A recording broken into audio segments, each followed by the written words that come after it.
Infrastruktura rrugore do të jetë në fokusin e Bashkisë Lezhë edhe për vitin 2026. Konfirmimi ka ardhur nga kryetari i Bashkisë Pirin Ndreu, gjatë një takimi konstruktiv me grupet e interesit në kuadër të hartimit të projekt buxhetit dhe paketës fiskale për vitin e ardhshëm.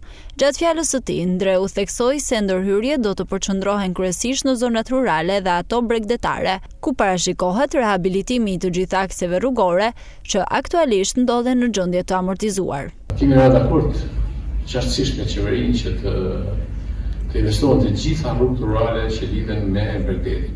Nga rruga autostradë janë drejt me Shënkoll, me Taleni, me Tale 2, me Alp, me Gryplumi, me Barbulloje, me dy ishujt e Denjë, ne do të bëjmë një blok komplet ku qeveria do ndërhyn dhe do t'i bëjë gjithë. Për efekt turizmi, duke parapasur se turizmi është shtylla kryesore e zhvillimit ekonomik në Lezhë. Ne do po i rrim plus se po bëjmë rrjetin rrugor, autostradë rrjetin rrugor, po bëjmë mylte, ka filluar mylte, jo rrandëim, jo na boni para zero, për shumë punë.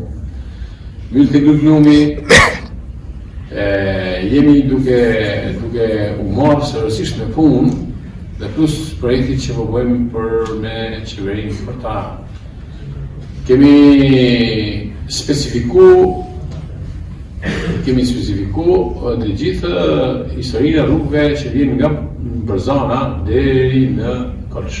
Ky angazhim vjen në kuadër të strategjisë së Bashkisë Lezhë për përmirësimin e shërbimeve publike dhe lidhjes më të mirë të territorit, si një faktor kyç për të zhvilluar ekonominë lokale përmes sektorit të turizmit dhe të bujqësisë.